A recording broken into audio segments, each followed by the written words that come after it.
Vamos coa segunda parte da temática deste seminario, que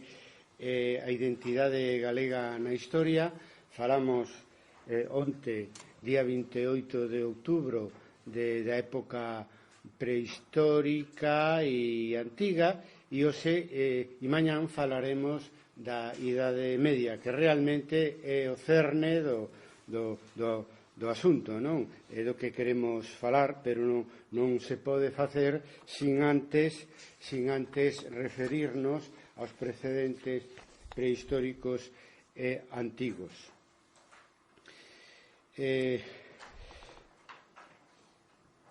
A segunda forma institucional do espacio histórico galego, a primeira foi Galaecia na época romana e a segunda foi o Reino Suevo de Galicia. Nos mesmos límites da provincia romana Galaecia, da Galaecia castresa, en suma, é dicir, Galicia inclúe Galicia, o norte de Portugal, Asturias e León, bueno, según diferentes autores. Algúns se reducen a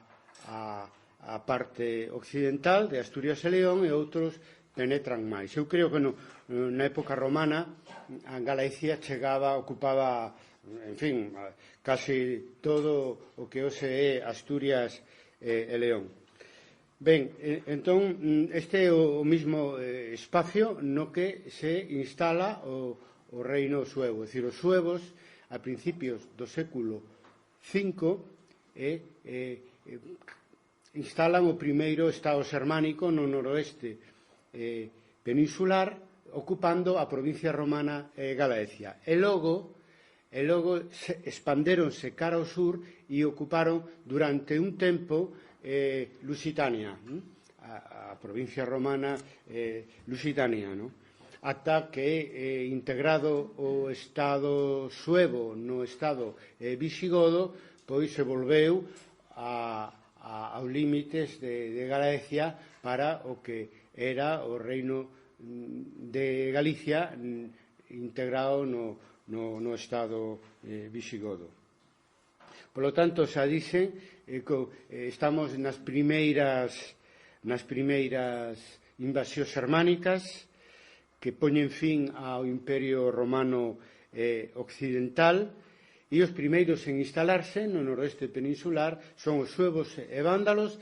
e logo quedaron definitivamente en Galaecia os suevos, porque seguiron outro rumbo os vándalos. Entón, entre o momento da invasión, o ano 411, e o momento da absorción do reino suevo galaico por parte do estado visigodo de Toledo, pois que foi no ano 585, pasaron 2 séculos en que Galicia tivo non solamente unha vida sociocultural diferenciada, que eso xa o vamos vendo dende a época megalítica e sobre todo nos tempos castresos, sino ademais unha vida política separada, a través dun reino propio, que é o reino dos suevos, instalado nos marcos da provincia romana en Galaecia. Benito Viceto, que foi, xunto con Murguía, os primeiros en facer unha historia de Galicia a mediados, na segunda mitad do século XIX, Viceto complementou hasta o seu tempo contemporáneo esa historia de Galicia, e con moita imaginación, pero tamén con moita documentación. E el decía que había 2 tipos de nobreza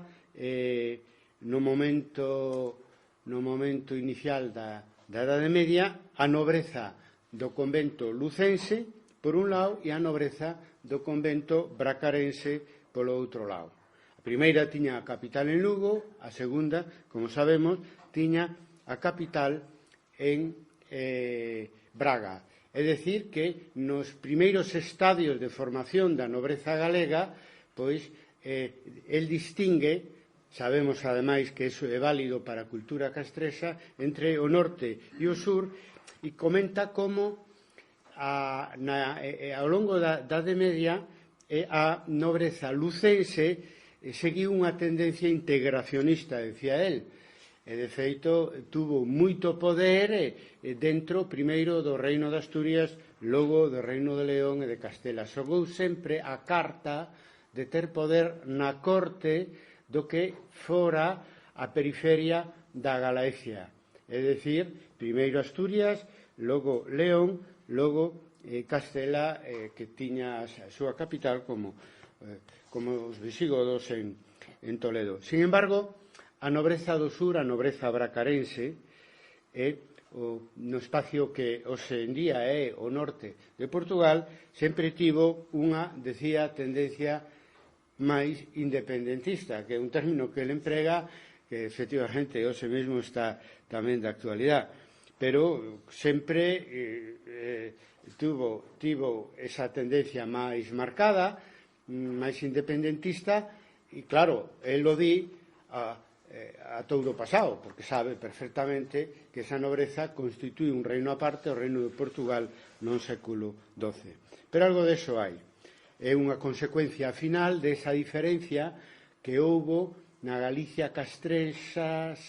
entre o norte e o sur, entre o norte do río Miño e o sur do río Miño.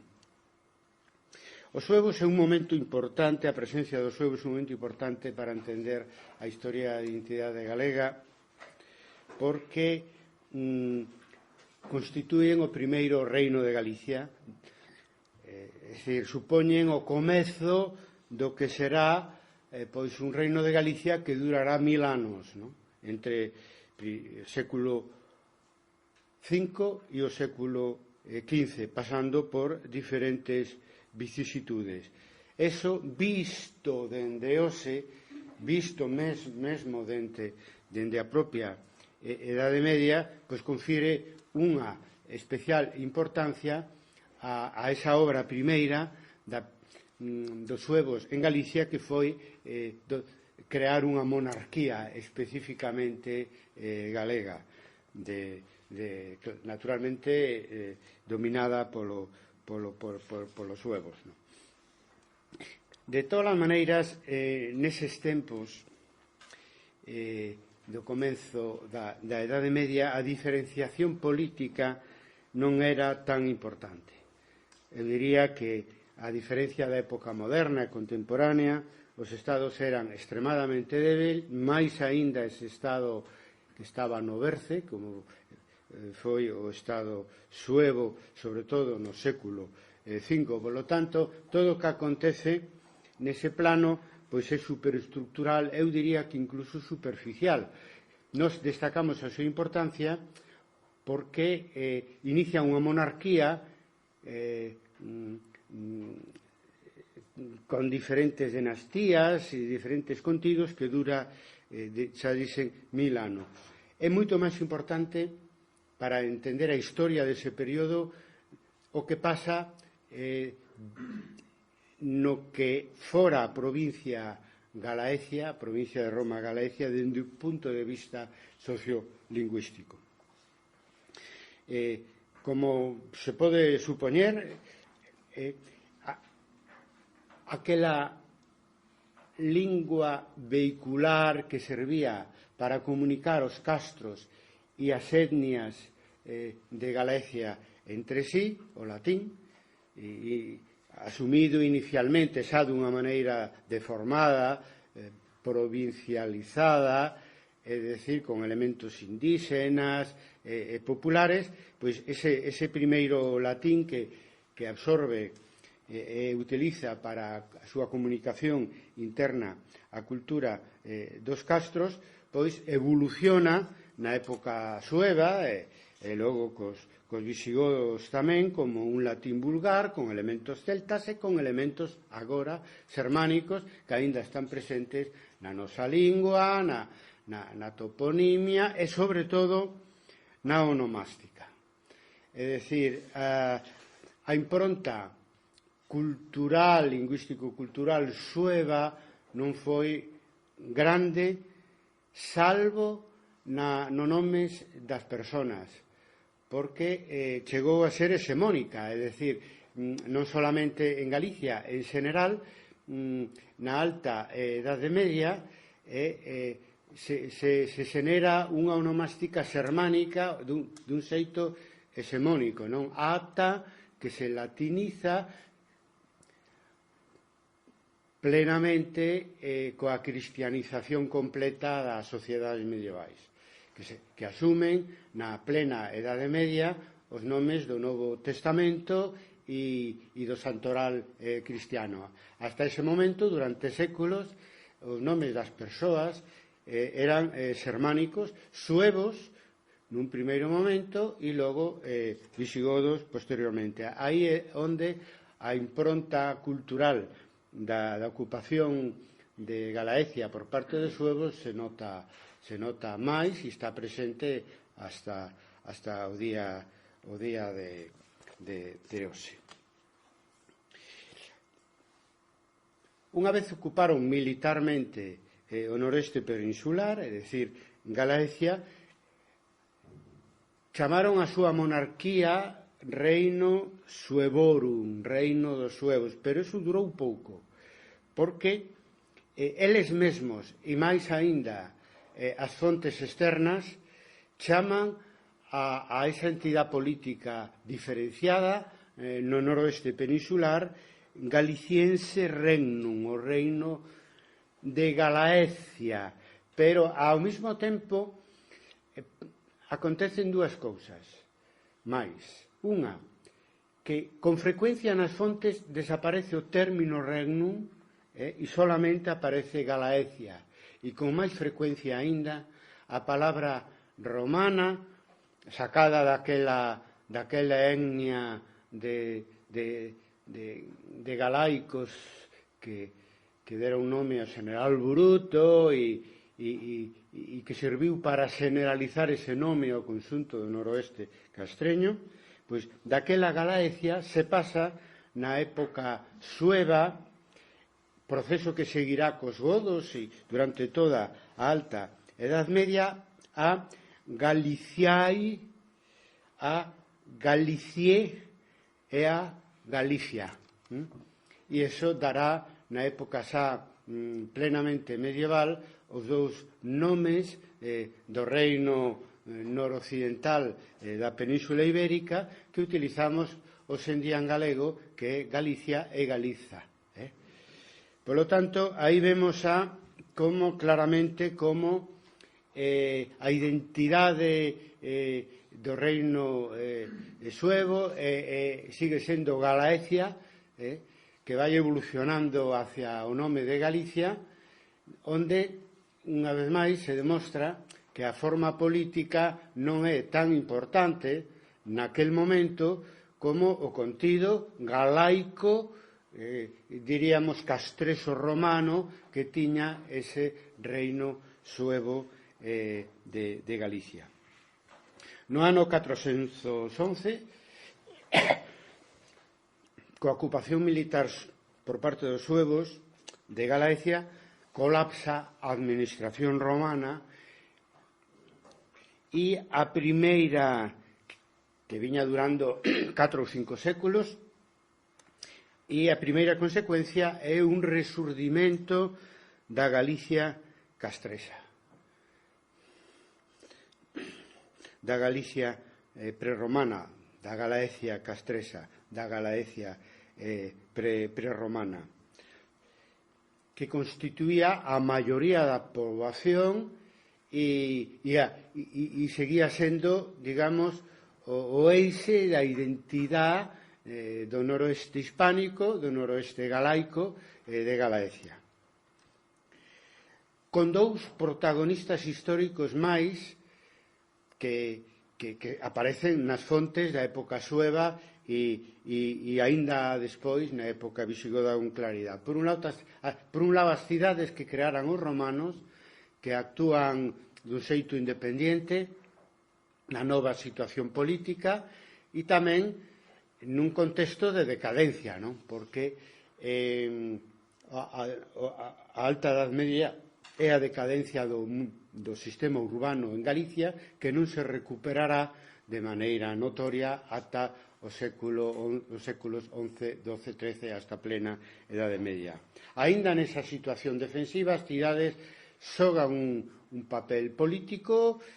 saberemos como, primeiro poñéndose a invasión sueva e logo integrándose na monarquía sueva, mellor dito, do resultado histórico que se produce pola fusión da monarquía sueva coas realidades galaicas, coas realidades que existían en Galicia,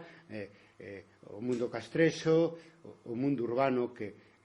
deixaran os romanos. E algo tamén moi importante, outro actor histórico dese momento, primeiro contra os invasores, logo integrándose no reino suevo de Galicia, son unha clase dirixente, terrateniente, de grandes propietarios que surde na época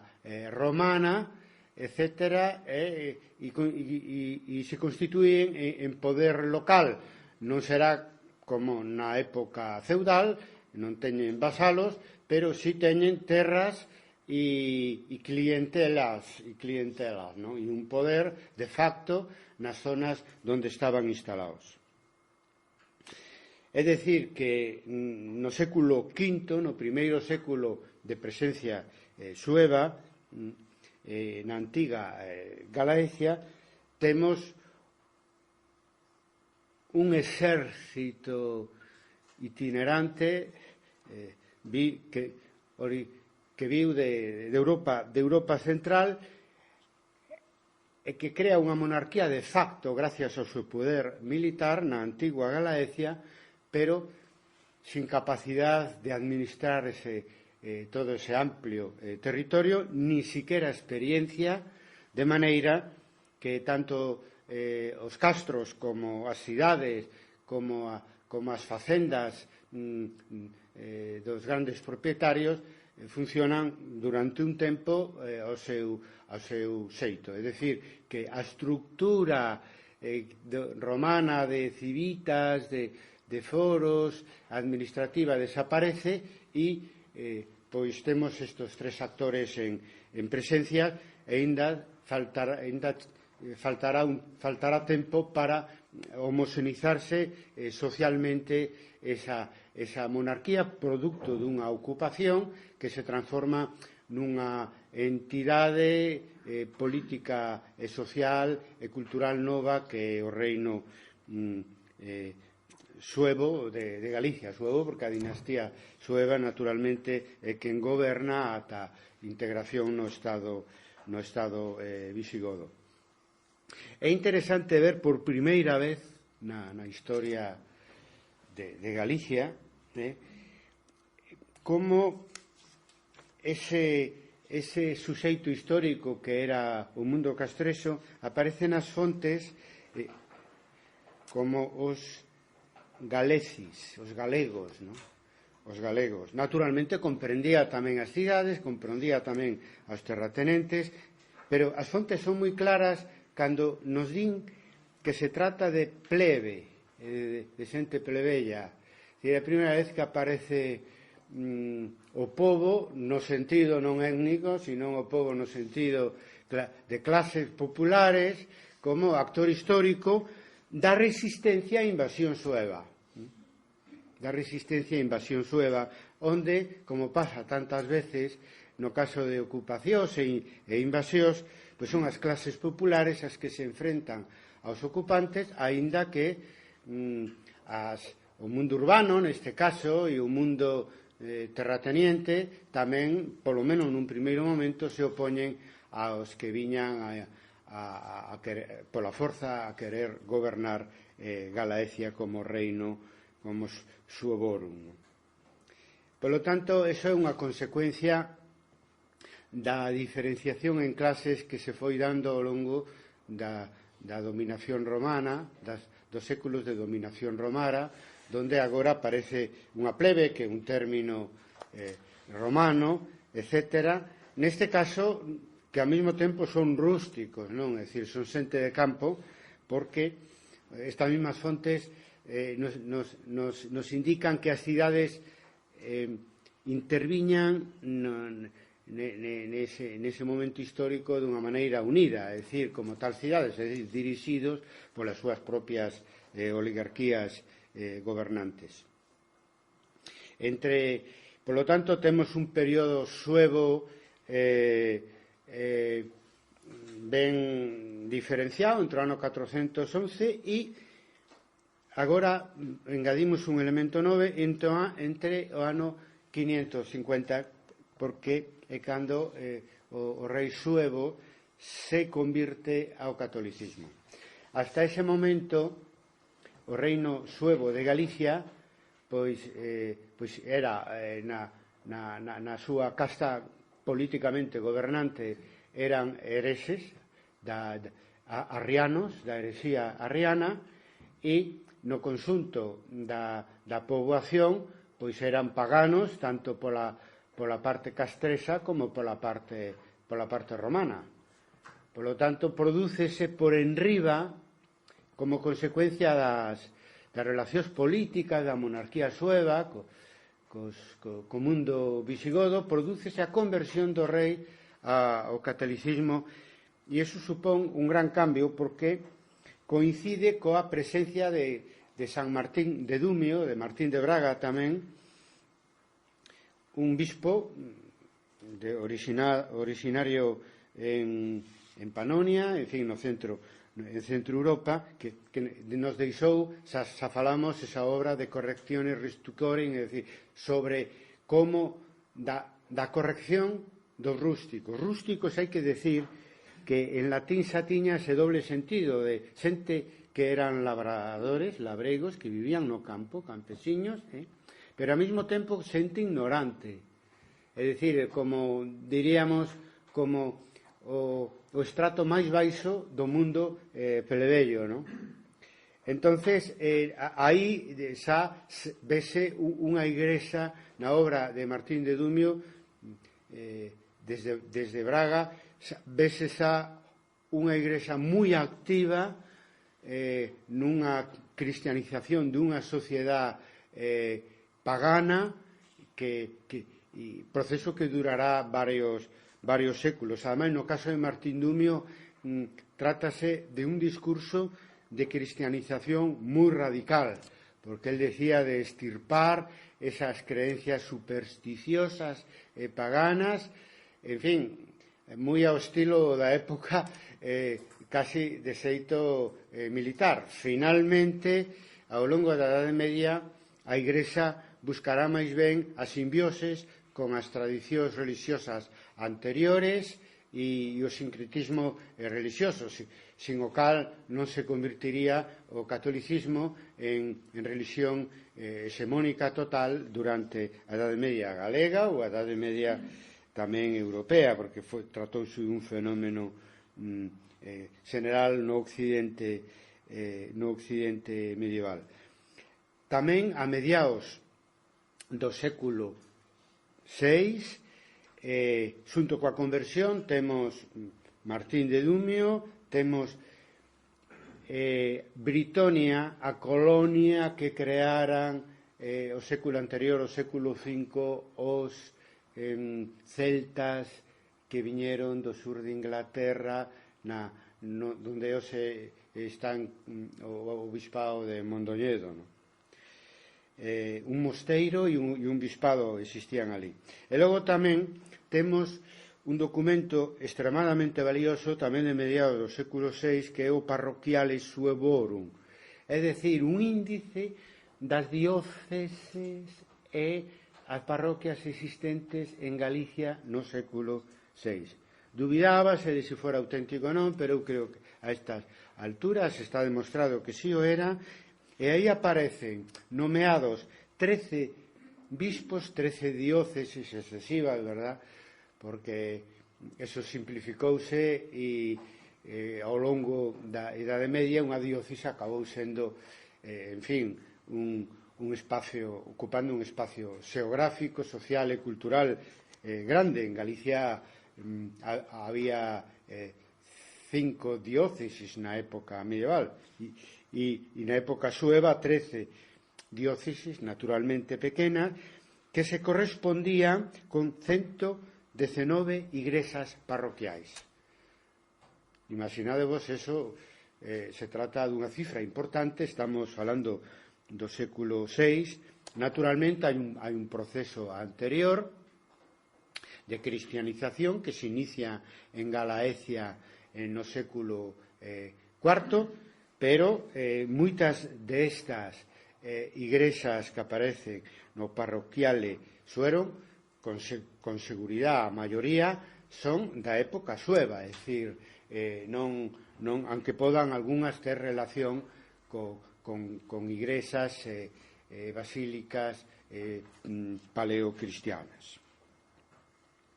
Dos 13 bispados que aparecen aquí, o primeiro de Braga, que era a sé metropolitana, porque era ao mesmo tempo onde estaba encravado en principio o rei Suevo, e a última é Britonia, porque foi a última que se creou con ese componente celta que viu a recordarnos aos historiadores a presencia celta en Galicia, algún din a consolidar o componente celta que tivo a Galicia castresa e romana. Que destacar, por exemplo, das 119 parroquias suevas,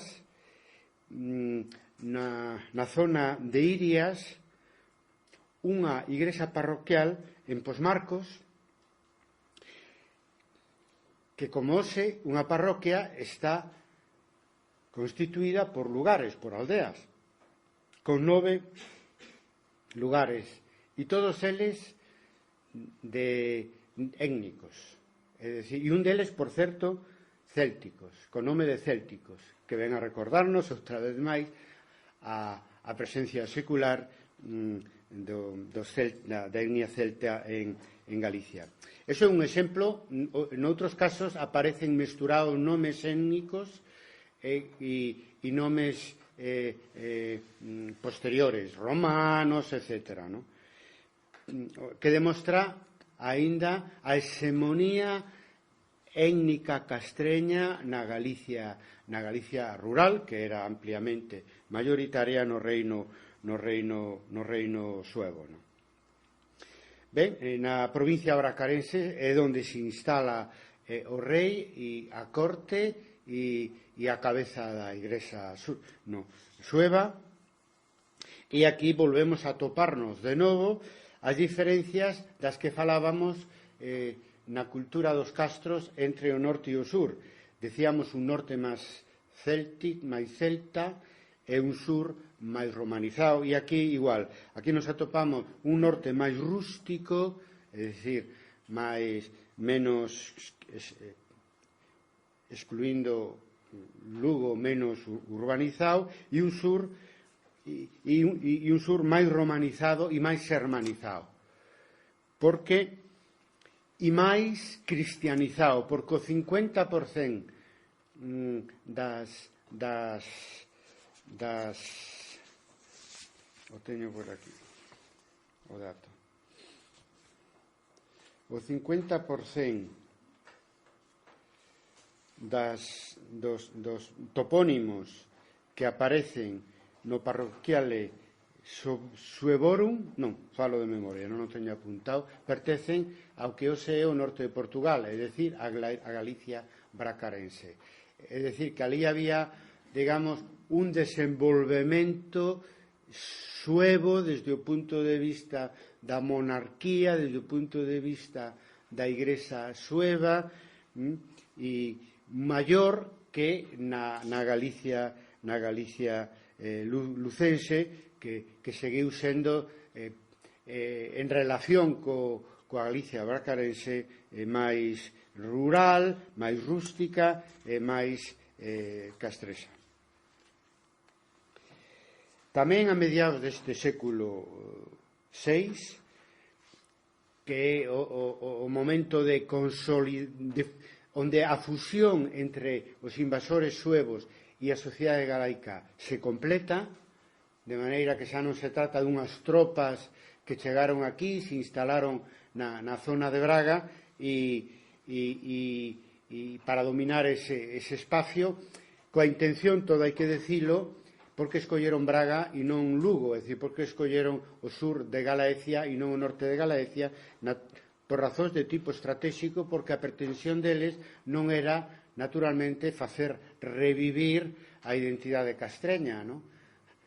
tiñan a preocupación que podemos ter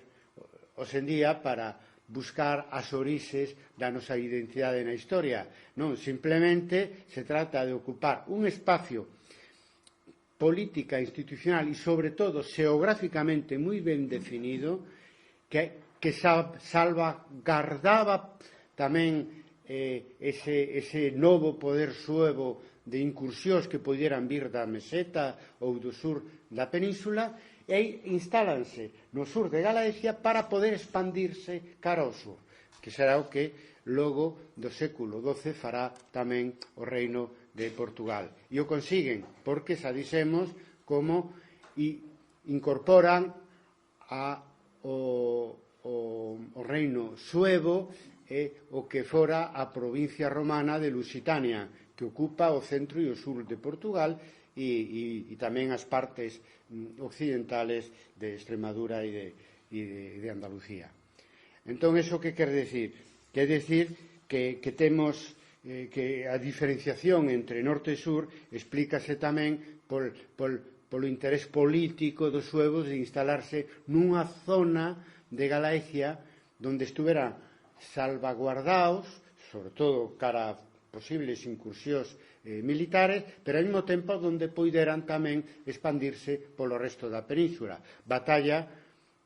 que perderán en favor do reino visigodo, que situado na meseta castelán de Castela, pois logran naturalmente con máis facilidade, pasará de novo outra vez na historia na época en que Castela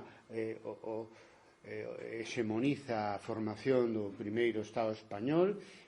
moderno, que é o Estado dos Reis Católicos. É dicir, sempre é máis fácil controlar dunha maneira eficaz a península dende o seu centro que dende unha das periferias, non só aquí, iso se pode asegurar, senón tamén noutros espacios históricos que foron loitando por unha unificación xa en períodos posteriores aos que estamos agora, que é a época, neste caso, medieval. Por lo tanto, situados na Galicia bracarense, buscando unha base social, é dicir, unha consolidación nese espacio xeográfico, etc., poñen en práctica unha dobre alianza que deu moi bo resultado neste momento histórico e noutros, e que probablemente non foi, digamos, iniciativa deles. É dicir, a alianza entre a Igrexa, a monarquía e a clase de grandes propietarios. Digo que probablemente foi iniciativa da propia Igrexa, aunque os primeiros beneficiados naturalmente son os reis suevos. Aí é onde, a mediados do século VI, século e medio despois da ocupación sueva de Galicia, pasamos de unha situación caótica no primeiro século, no século V, onde os suevos non controlaban con claridade o seu territorio, nin tiñan unha estrutura administrativa que o permitira, etc. Controlábano militarmente pola forza, pero non tiñan unha estrutura administrativa que permitira articulalo, e tampouco tiñan para nada o consenso da maior parte da poboación da Galicia ocupada. E iso consiguen gracias ao apoio da Igrexa por un lado O consiguen agora, século e medio despois, e da clase terrateniente de orixen romano polo outro. E para o cal é moi importante para todos eles é moi importante o proceso de cristianización, porque a cristianización da sociedade galaico-romana é o que permite asentar socialmente a monarquía sueva e a expansión da propia Igrexa e a consolidación da súa clase terrateniente, que nese momento xa non solamente tiña un componente galaico-romano, sino que tiña tamén un componente xermánico, porque prodúcese na clase dirixente unha fusión tamén entre a aristocracia romana e a aristocracia sueva. Os propios grandes propietarios xogan un papel moi activo porque tiñan, eles mesmos creaban igrexas privadas que eran moi abundantes. Había tantas igrexas privadas como as que as 119, tantas ou máis, non se sabe o número con claridade, pero podía haber tantas ou máis como as 119 que aparecen no parroquiali Suevorum. Isto das igrexas e mosteiros familiares continuará ao longo de toda a Edade Media. Entonces, coa axuda da monarquía e da propia clase dirixente de grandes propietarios, a Igrexa inicia un traballo que durará séculos e que empeza, como se ve con claridade, tanto en De Correctionis Rusticorum como nos concilios tan importantes de Braga que teñen lugar durante a época sueva, toda a batalla religiosa ia, por un lado, contra os rústicos castresos e, por outro lado, contra unha herexía. Resolto xa o problema da herexía arriana coa que chegaron os suevos a Galicia, pois tiñan o problema da herexía prisciliana que se formara no século IV en Galaecia e que se foi difundindo no século V e no século VI. Está moi activa porque no século VI, no Concilios de Braga, aínda se lanzan anatemas contra o priscilianismo, que tivo unha gran expansión despois da execución do propio Priscilianos. Entón temos aquí, polo tanto, a Igrexa xogando un papel clave no comenzo da Idade Media galega, no século V, sobre todo no século VI, e logo, a partir dende finais do século VI, no período pexigodo, en que Galaecia seguiu sendo unha realidade institucional e social, cultural diferenciada, incluso máis, porque as fontes deixan con moita claridade que o recoñecemento polo Estado visigodo da realidade diferenciada de Galaecia permite que se acentúe máis esa especificidade galaica durante a época visigoda contra o que se podía pensar. Porque nos tempos suevos os galaicos romanos eran o enemigo a controlar por parte da monarquía sueva, e unha vez que estos se integraron no novo Estado que se construye en Galaecia, no Estado suevo, apoiado polo católico, apoiado pola Igrexa e polos grandes propietarios, deixa de ser un problema ese factor diferencial para o Estado visigodo que sigue chamando a esa provincia interior, Galaecia, ou algunha das súas variantes posteriores. Por lo tanto, o papel clave da Igrexa na Edade Media explicará con moita anticipación o que diremos cando falemos da característica, da principal peculiaridade do feudalismo en Galicia, que é o peso hexemónico da Igrexa nele. Bueno, toda esta alianza de eclesiásticos, monarquía e grandes propietarios, pois levará,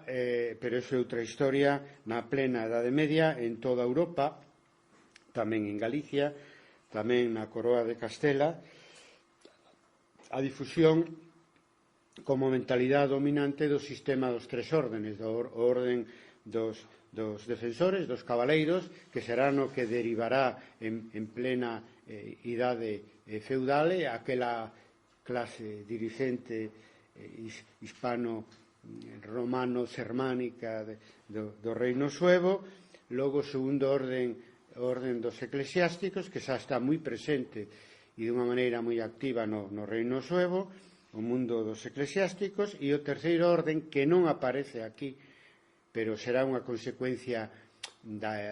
elaboración posterior de tipo feudal e medieval. O terceiro estado será pois os rústicos, é dicir, que aparecían na documentación de todo tipo, crónicas, eclesiásticas, etcétera, dos comenzos da Idade Media, que acabarán sendo recoñecidos como, claro, naturalmente, a clase popular mayoritaria, os campesiños, e que sosteñen as dúas ramas da clase dirixente, a rama eclesiástica e a rama dos señores laicos, que será a cabaleiresca na idade feudal. Ben, na alta Idade Media queremos destacar, o dixemos ao principio na lección de onte, queremos destacar como se constitúe a nacionalidade galega pola coincidencia de formación do romance galego, da lingua romance galego, derivada do latín, por un lado, e o sistema feudal por outro lado, é proceso que vai, ese proceso de formación do século V ao século X. Aparentemente, co comenzo da Idade Media desta fase da alta Idade Media posterior á invasión islámica, o ano 711, por lo tanto estamos no século VIII, nos atopamos un reino de Galicia, era o nome xa que se utilizaba Galicia ou Galicia plenamente, nese momento, coas súas características tan definidas como nos períodos anteriores e en proceso de definirse aínda máis, pero integrado políticamente primeiro no reino de Asturias e despois no reino de León. É dicir, nos dous centros de poder que sucesivamente se van formando, primeiro en Oviedo e logo en León, no que era o terceiro convento asturicense que formaba parte da antigua provincia romana de Galaecia ou do antigo reino suevo de Galicia. Os centros de poderes sucesivos que se formarán nesa periferia astur-leonesa se constituirán tamén en centros militares, dende alí se dirixe toda a chamada Reconquista, e Galicia está integrada nesa monarquía, que na época sueva estaba en Braga, agora está en Oviedo primeiro e en León despois, pero mantendo a súa identidade, incluso reforzando a súa identidade. Galicia constituía no reino de Asturias primeiro, no reino de León, a maior parte desde o punto de vista demográfico, social, político e cultural de esos reinos, e polo tanto, e ademais tiña no seu favor toda unha tradición diferenciada como Galaecia, que viña de século moi atrás. Por lo tanto, non nos extraña que nas fontes árabes da época,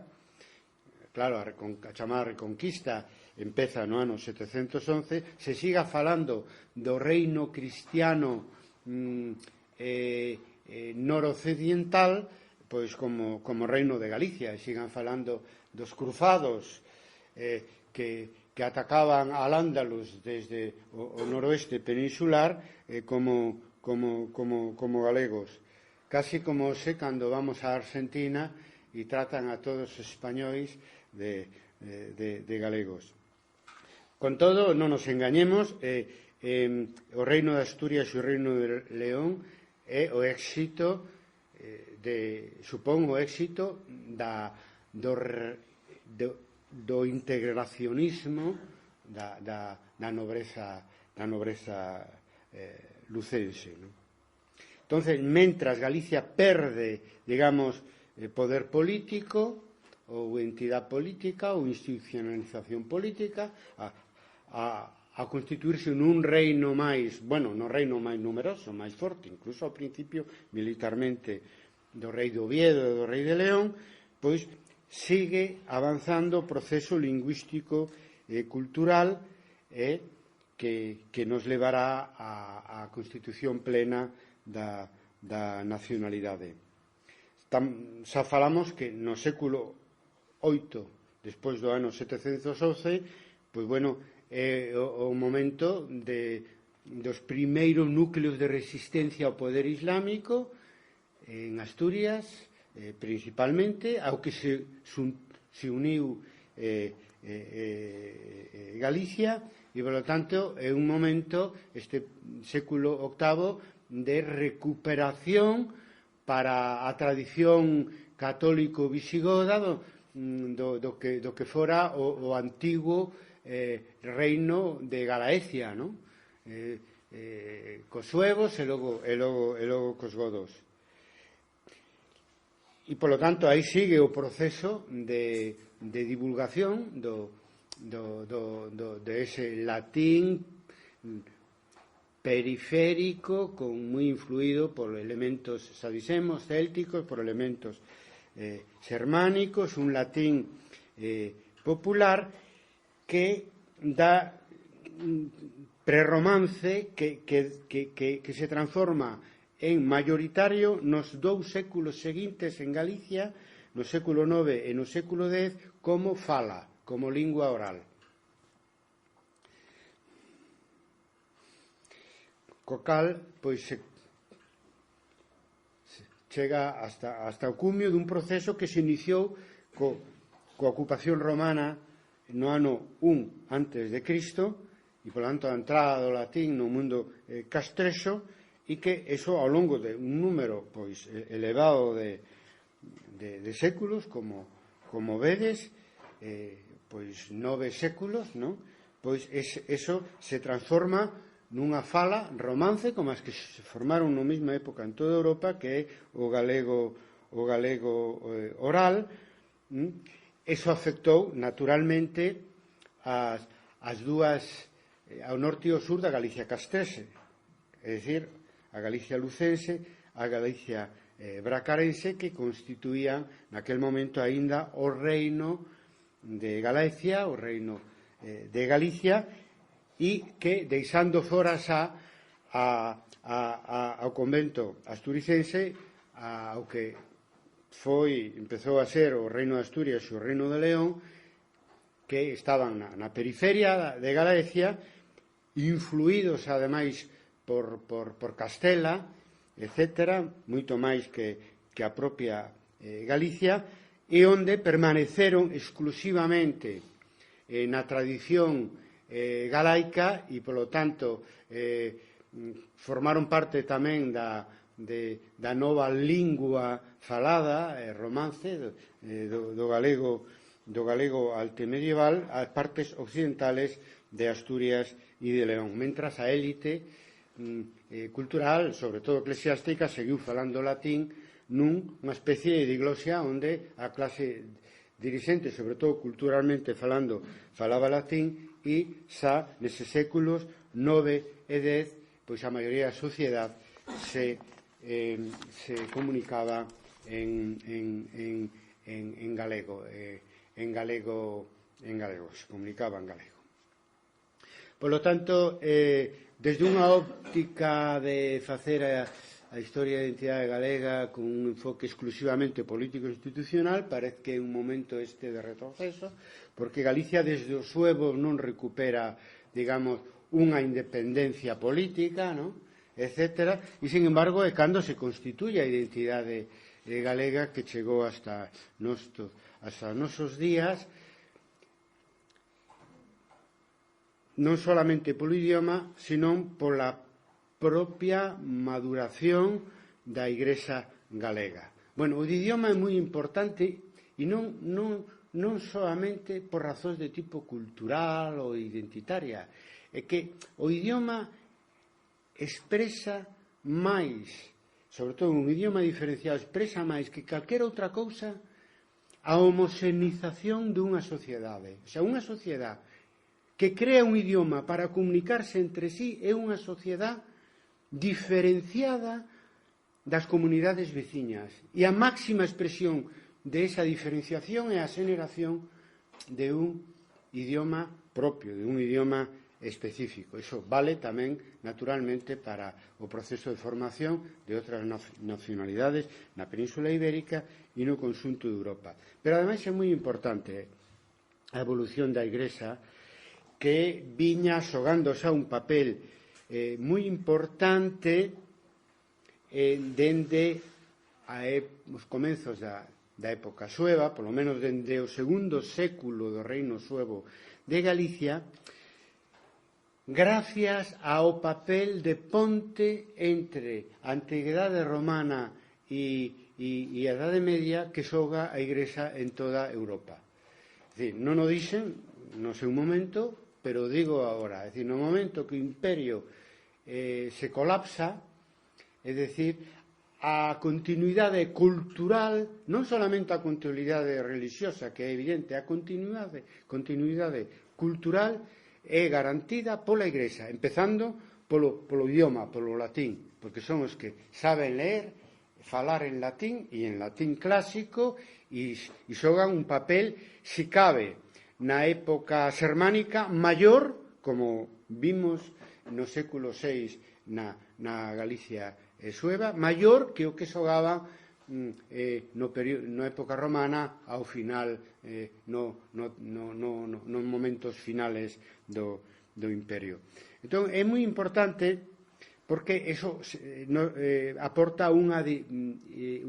diferenciación de tipo cultural xunto coa lingua que será importante para entender a formación da nacionalidade galega na época medieval. No ano 813 se descubre o sepulcro de Santiago o Maior, e a inventio significa en latín ao mesmo tempo descubrimento e invención, ¿no? Por eso a veces decimos así, porque naturalmente desde o punto de vista positivista, digamos, non hai evidencia de que realmente os restos pertezan a Santiago o Maior, pero do punto de vista histórico non ten relevancia porque a propia creencia xenerou unha realidade tan extraordinaria desde Santiago, Galicia, hasta o camiño de Santiago que deixa nun lugar menos relevante o feito en sí puramente empirista de se aí están os restos do apóstolo ou non. Eso significa para fortalecer o papel da Igrexa en primeiro lugar en Galicia e en segundo lugar en todos os reinos cristianos do norte, dende os Pirineos ata o Océano Atlántico que resistían primeiro e que se lanzaban despois á ofensiva contra Al-Ándalus, contra el Islán. A Igrexa toma a delanteira na formación do feudalismo en ciernes, como xa fixera na época sueva, pero agora, nesta ocasión, con unha característica nova, é que a propia Igrexa se convirte en factor esencial da clase de grandes propietarios, da clase feudal, o cal dá unhas características moi especiales ao feudalismo galego. Os reis de Asturias e León apoiaron a partir, sobre todo, do século IX, do descubrimento do sepulcro do apóstol, apoiaron a Igrexa de Santiago e, en general, a Igrexa en Galicia. Logo, na segunda fase da Idade Media, na plena Idade Media, entre os séculos XII e XIII, vemos como este proceso ao que estamos facendo referencia de tipo social, por un lado, de tipo cultural, por outro, chega a súa plenitud, igual que a propia Idade Media. Non é casual que coincida, falemos da plena Idade Media, falemos do feudalismo completado e falemos dunha lingua que nace entre o final de Roma e o comenzo do feudalismo, e que cando o feudalismo chega a súa expresión máis definitiva, pois esa lingua pasa da fala á escrita. Paradoxalmente, de novo, mentras máis se avanza na identidade sociolingüística, non no sentido da sociolingüística como puramente empírica, non, no sentido teórico. Cando a nación teóricamente como fenómeno sociolingüístico chega ao seu momento final de creación, maior é, digamos, a perda de poder político en Galicia. Porque durante estos primeiros séculos anteriores á formación do feudalismo, nos atopamos con que Galicia, decíamos, aínda que era un reino sin rei, porque o rei era o de Asturias primeiro, o de León despois, o de Castela despois, pero xogaba un papel hasta polo menos finais do século XII preeminente na monarquía astur-leonesa. Preeminente. Quitaba e poñía reyes. En definitiva, cando me refiro a Galicia, estou falando da nobreza galega, integracionista, que lle importaba menos onde estaba situado, si na periferia ou no centro da antigua Galicia, esa monarquía, sempre que poidera mandar nesa corte real, que ademais non estaba tan lonxe, porque, como hoxendía, non queda tan lonxe Oviedo ou León de Santiago, para o que estaban, sobre todo, acostumados a camiñar e a moverse a cabalo os homes e as mulleres da Idade Media. No século XI, Galicia, coa toma de Toledo no ano 1085, que será a capital do Reino de León, Galicia queda como a retaguardia do reino cristiano noroccidental. É dicir, que tiña un nome de Asturias, pero que en realidad era o reino de Galicia. O que pasa que o rei era o rei de Asturias, que estaba fora do que fora a Galicia lucense e desde logo bracarense hasta ese momento. Galicia deixa de ser tan importante na vida política do reino noroccidental, do reino de Asturias primeiro e de León despois, como fora hasta ese momento. Por tanto, perde poder político mentras gaña en identidade sociocultural. Logo, no ano 1114, no século seguinte, no século XII, Afonso Enríquez, que era conde entre o Douro e o Miño, é dicir, no norte de Portugal, que era unha circunscripción, digamos, do Reino de Galicia, pois se proclama rei de Portugal, Portugal, e proclama o seu condado en reino. Eso pudo ter maior ou menor éxito, pero tuvo éxito finalmente, porque podía ser un intento fallido, pero baséase desde o punto de vista sociolóxico e incluso cultural nesas diferencias que vimos notando entre a Galicia lucense e a Galicia bracarense dende a época castrexa. Aí tamén o sistema de isto que naquel momento non era época sueva, era periferia tamén do Reino de Galicia, pois o sistema que se seguiu foi o mesmo que en Asturias e logo en León, constituir un centro de poder monárquico. É dicir, e un novo reino, etc., independente do espacio de pertencia que era o espacio galaico alto medieval. Por tanto, este tercer centro de poder xenera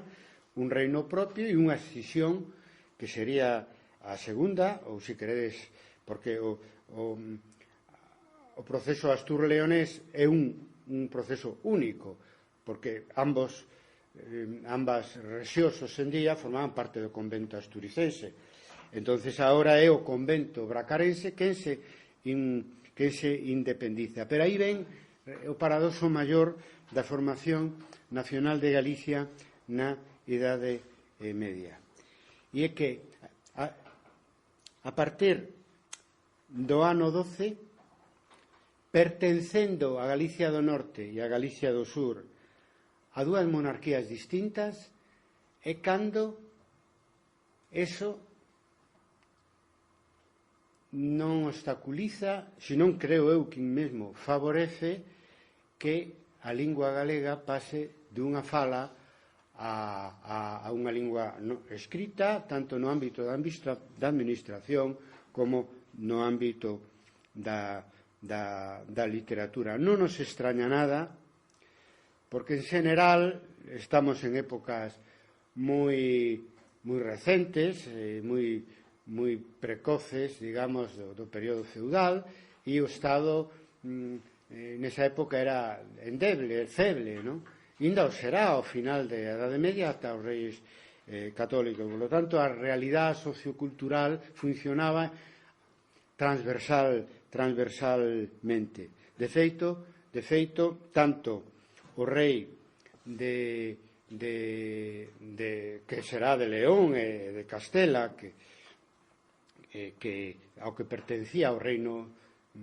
a coroas as que pertencía ao reino de Galicia, apoiarán este cambio da fala galega á literatura galega e ao galego como unha lingua válida para a administración, tanto pública como privada. É dicir, en ese período pleno medieval, cando se completa a nacionalidade medieval, que hoxe chamamos galego-portuguesa, simplemente pois para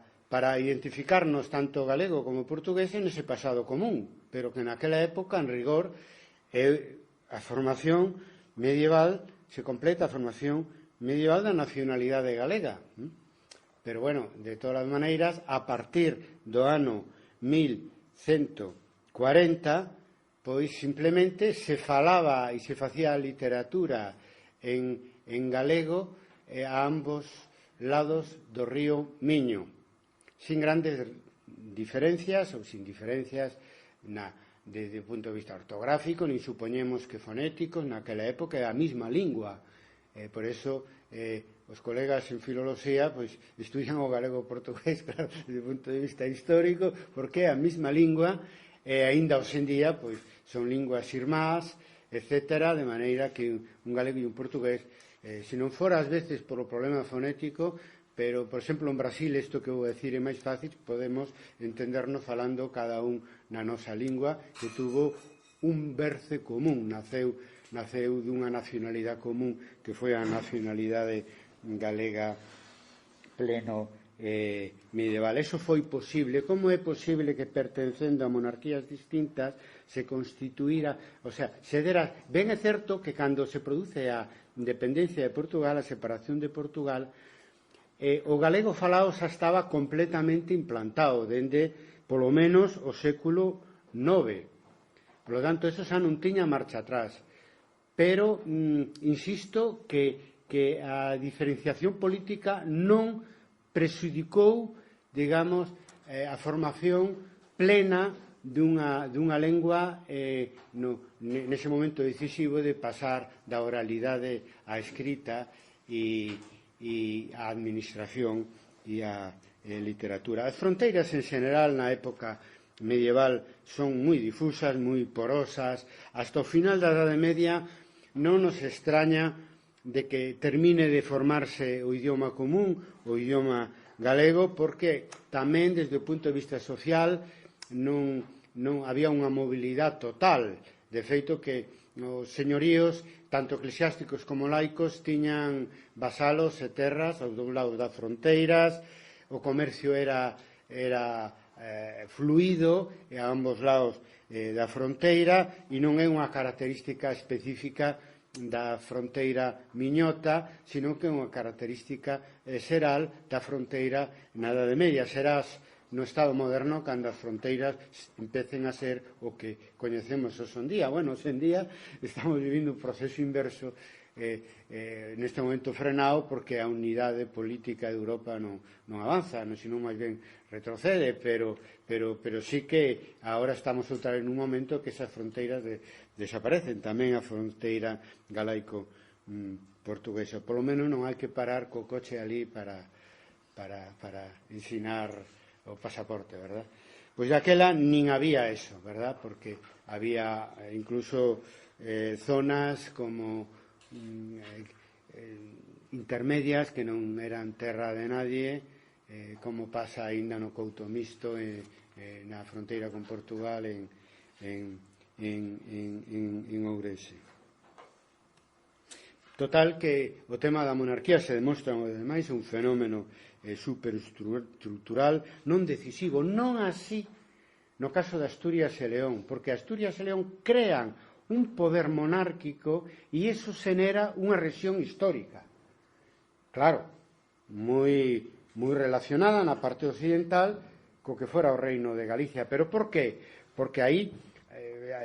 ese reino se consolida porque hai unha base social e sociocultural e sociolingüística maioritaria, que nese caso será ao redor do castelán, tanto en Asturias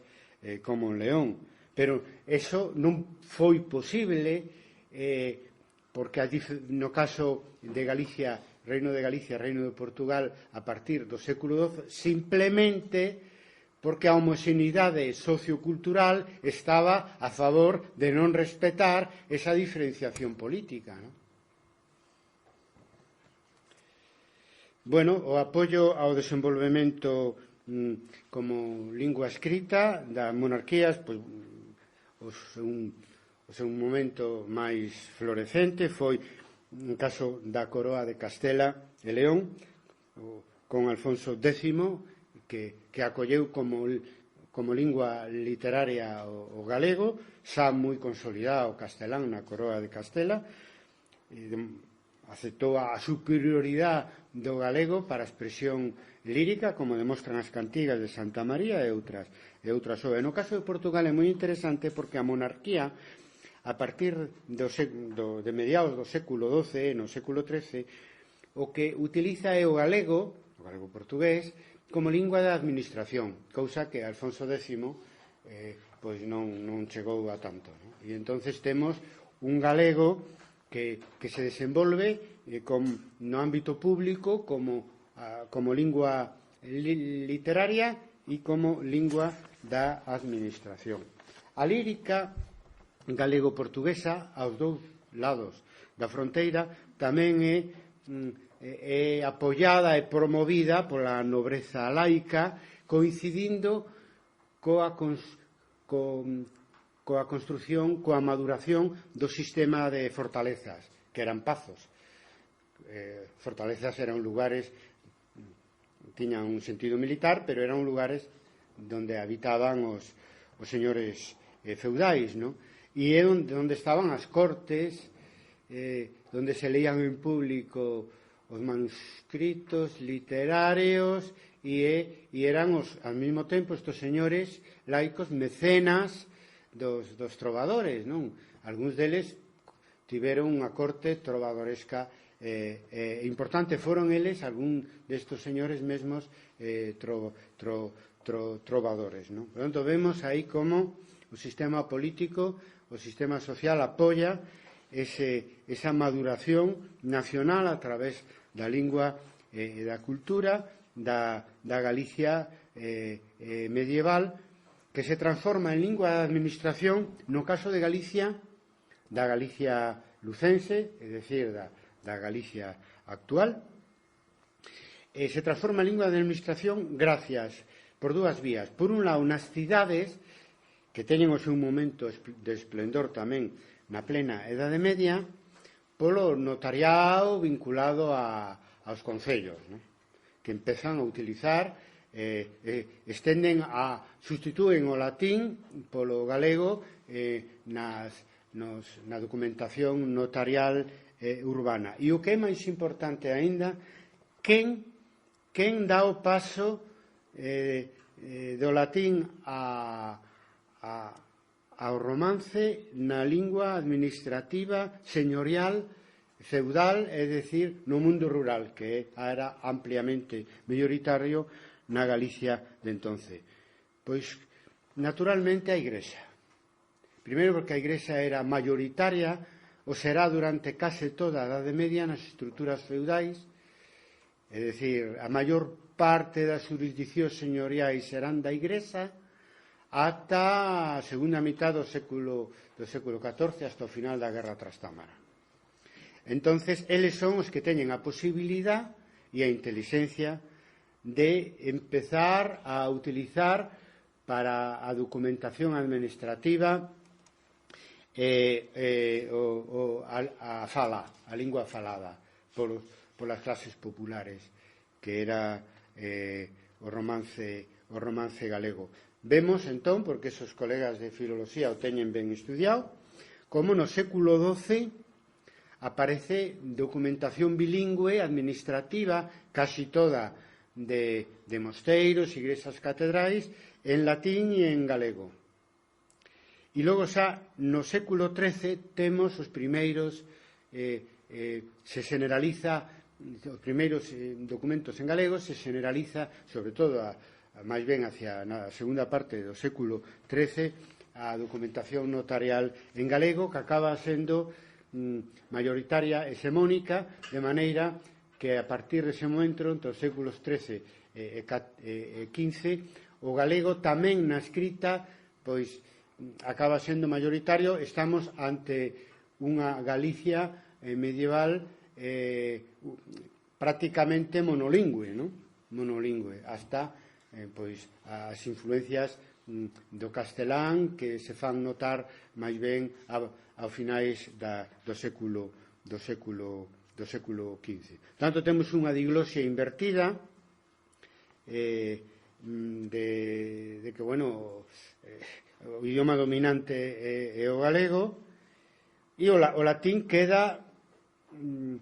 decíamos antes, reducido ás élites intelectuais, eclesiásticas, pero ahora nin eso, porque estas élites tamén, por razóns de tipo socioeconómico, escriben en galego os seus documentos, aunque son adiantados no uso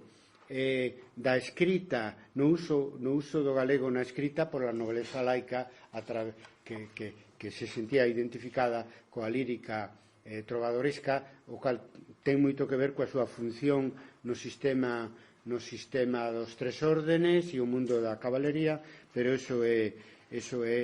outra historia. Por lo tanto, no feudalismo pleno temos a nacionalidade plena, que ademais se homoxeniza internamente desde o punto de vista político, desde o momento en que se recoñece, por un lado, Santiago non solamente como capital religiosa, que eso pois o é para a Galicia lucense dende o século IX, sino tamén como capital política na época de Selmírez, no século XII,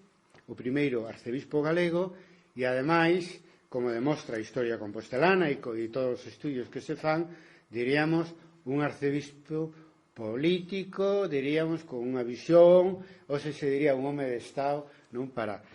falar con términos, en fin, non aplicables tan claramente para a época medieval, pero para entendernos. E, curiosamente, a Selmírez lle escriben a historia compostelana, que era unha biografía del, pero ao mesmo tempo unha historia da Igrexa de Santiago e da Galicia do momento, no século XII, e a escriben en latín, pero tamén é certo porque eran que eran estranxeiros, franceses, que nos escribiron esa historia e utilizaron a lingua común en Europa en aquel momento, etc. Polo demais, o papel da Igrexa no seu conxunto, sobre todo da Igrexa monacal, pero tamén da Igrexa capitular, dos cabidos, etc., foi pasarse con armas e bagaxes do latín ao galego na documentación administrativas. Bueno, é moi importante o que pasa en Santiago de Compostela e a centralidade da Galicia pleno medieval ao redor de Santiago de Compostela, porque acaba convertíndose o arcebispado de Compostela no maior señorío feudal de Galicia, ocupando casi, a partir da plena Idade Media, casi a mitad do reino de Galicia.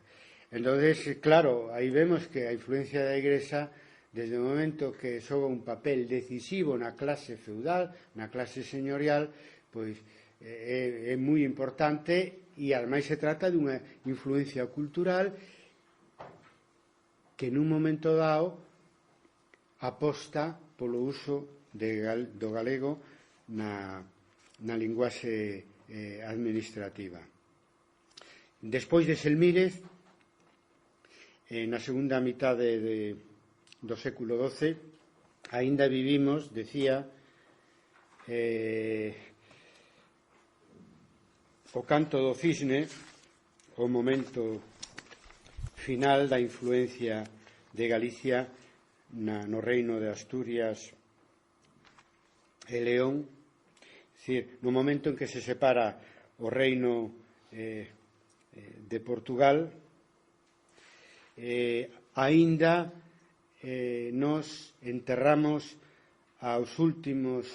reis de León, galegos de orixe, na Catedral de Santiago de Compostela, que Fernando II e Alfonso X, que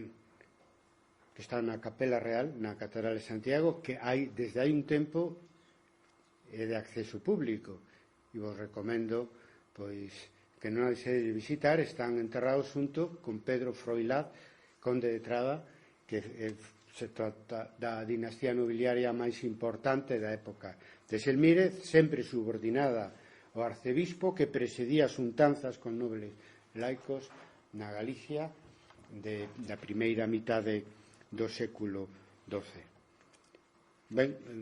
polo tanto, de novo, o paradoxo. Por un lado, con Fernando II e Alfonso X perdemos totalmente a influencia de Galicia na coroa de León e Castela, e ao mesmo tempo se articula a Galicia ao redor do arcebispado de Santiago, e se constitúe o galego en lingua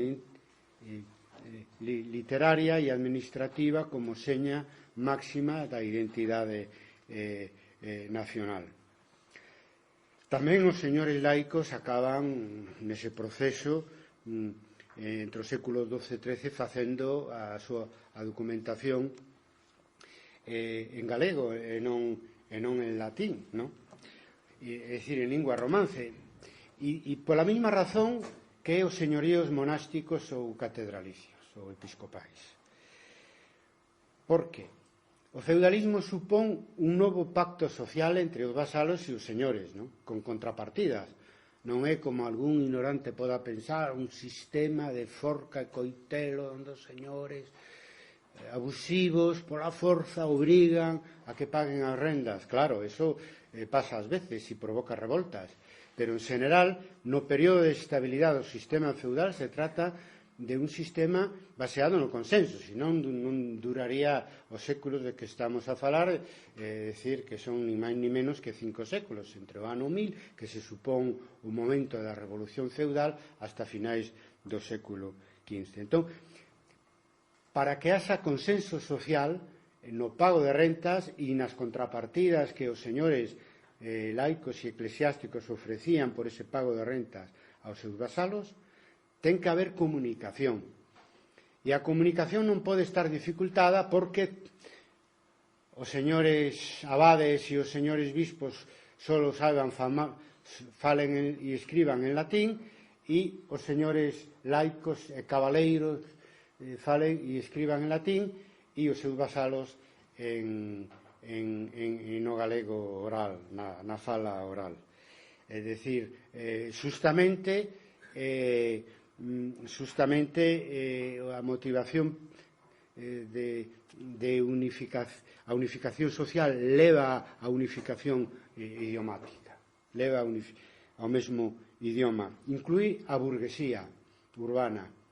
Hai un documento precioso, un documento, son as ordenanzas da Cofradía de Cambiadores de finais da Idade Media, do ano 1490, onde a influencia do castelán se facía notar en Santiago e en toda Galicia xa. E nesas ordenanzas da Cofradía de Cambiadores hai unha frase onde se di que non podan exercer en Compostela de cambiadores os que non falen a linguaxe galega e castelá, por este orden, non? O sea, frente a outros que viñan xudeos ou non, probablemente xudeos, non? Porque en Santiago non se implantaron os xudeos por interés da propia burguesía urbana e da competencia que lle podían ofrecer no campo das finanzas, da recadación e do comercio, non? Eso sabémolo por outras fontes. Entón, exixían que se dominara a linguaxe galega e castelá. É dicir, que a linguaxe galega é moi importante, incluso para, no caso dos cambiadores, para o exercicio da profesión. E, máis aínda, para as prácticas internas nun señorío que fora eclesiástico e fora laico. É dicir, que as clases dirixentes, tanto as oligarquías urbanas como, sobre todo, as clases dirixentes, prelados e cabaleiros, asumen nese momento final de formación do feudalismo e de nacionalidade galega o romance popular. Séculos despois, un triunfo daqueles rústicos que se ridiculizaban e que se veían como enemigos pois por parte de Martín de Dumio e da aristocracia romana e con toda seguridade tamén da aristocracia sueva. É dicir, nun longo proceso o latín pasa a ser unha lingua vehicular na Galicia castresa a unha lingua diferenciada, válida para a administración, válida para a literatura. Hoxe en día,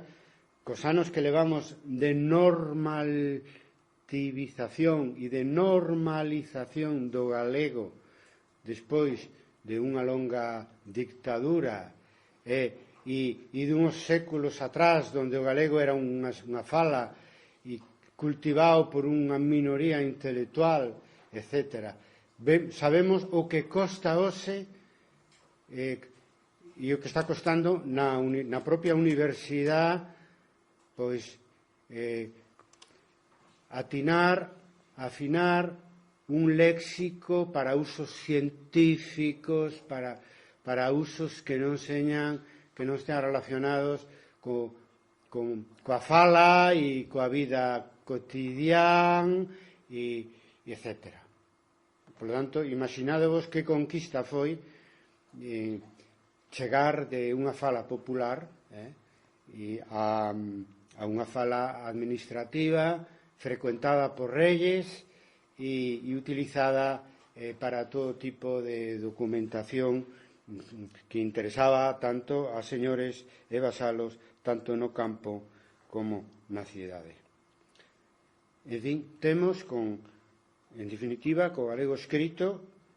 pois o factor principal da identidade galega medieval interclasista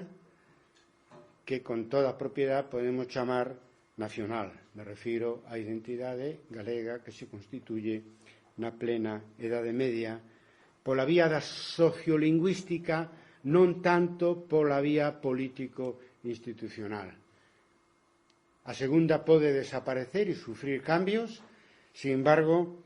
todo o que sale da propia sociedade e constituindo unha unidade propia que se estende ás clases dirixentes e aos ámbitos máis elitistas da cultura, pois sobrevive aos avatares da política, como ben coñecemos a partir, pois eso, do século da época moderna e época contemporánea, donde o galego pois se clandestiniza, desaparece como lingua de administración, como lingua de cultura, e se clandestiniza e se mantén como fala popular, volvendo aos orixes a esos rústicos,